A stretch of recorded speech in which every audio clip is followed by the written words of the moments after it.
Sticks and stones will break my bones, but words will never hurt me. This is what millions of parents have told their kids when they've been teased and bullied at school. But with the rise in the number of teenagers committing suicide during their school years, it's clear that nothing is further away from the truth. This topic needs to be discussed.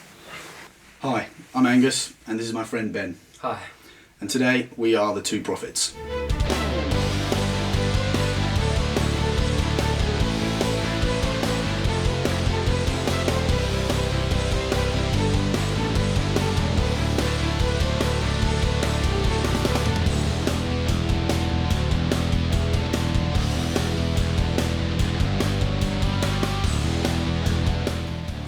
So Ben, I think everybody to an extent has seen the effect of this issue in their school, in their workplace and in their youth and in their adult life.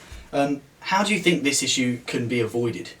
Well, I think a lot of it actually can be seen through self-confidence from the person who is having the troubles of being able to be comfortable with themselves and not actually letting what the bully is saying affect them as a person.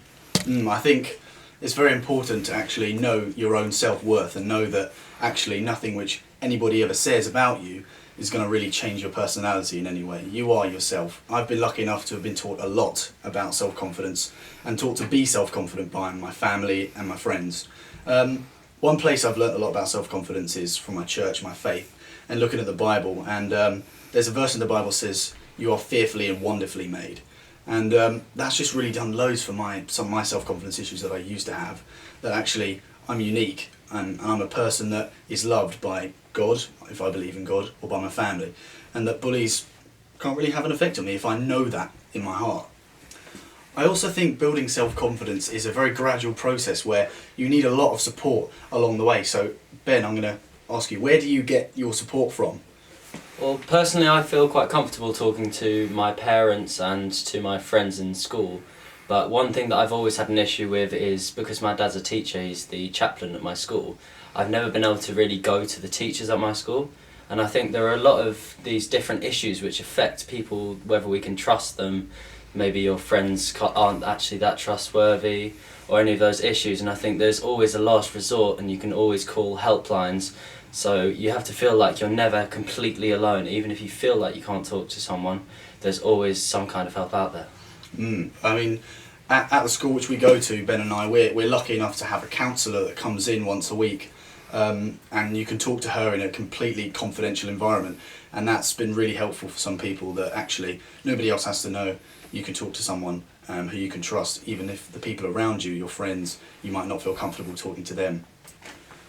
One of the things I know that bullies do, and that some bullies have done to me in the past, is that they put stereotypes on people. That you might be called gay or of this certain race, or you might be called a nerd or a geek just because you work hard. And actually, I don't think that's right. So Ben, how do you think this can be stopped? Well, I think that terms such as gay and all these kind of things are always going to be bandied around by kids who just out of pure ignorance use these phrases. But I think there's certain ways in which it can be improved, especially through school.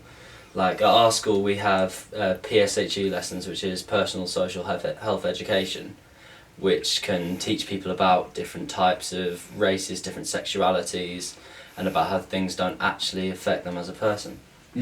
Another way I think we need to be taught about stereotyping is through our parents. I think our parents have a huge example to set for young people, especially if a parent is stereotyping people as gay or people as a packy or something, then actually the kids are going to start doing it as well, because kids naturally follow their parents.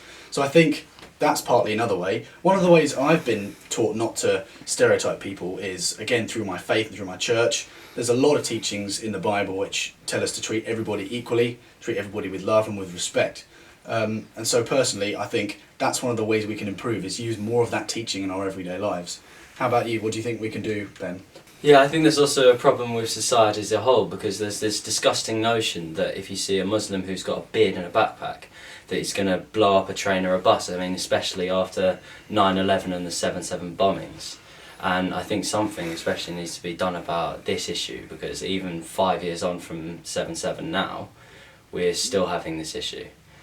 Yeah, I think I heard someone in America saying once that yes, not all Muslims are terrorists, but all terrorists are Muslims, and I think that's just so wrong.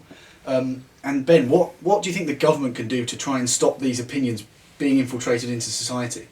Well, I think one of the things that they could do, we spoke about education before, is to make it compulsory for schools to look at these issues, because I think a lot of schools wouldn't actually want to, especially I used to live in the north of England, and we wouldn't really have many people from different races or different religions, and so the school wouldn't feel the need to actually visit these issues, and so people would be ignorant of the other races and religions. So I think that it needs to be some kind of a compulsory education.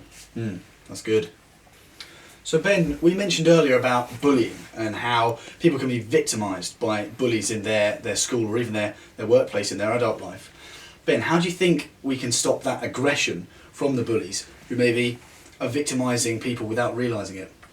Well, I know personally that I haven't actually been a victim of bullying, but I have been accused of bullying other people simply because I didn't have an awareness that I'd make a few jokes about them, I'd make fun of something that they did just for it to be banter. But actually, after realising that they'd actually talked to someone about it, I realised how hurtful it was, and that was really regretful for me. I felt awful. I think it all links back to this term, sticks and stones will break my bones, but words will never hurt me. Like, words do hurt us, they really do, and you know, as I said, that can't be farther from the truth.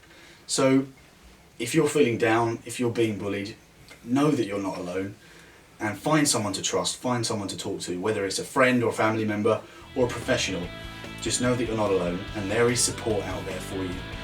If anything, if you want to send us an email, go for it. We'll have our email address at the Two Prophets in the description below the video if you want to do that. Okay, so thank you very much, Ben, for coming on. Thank you.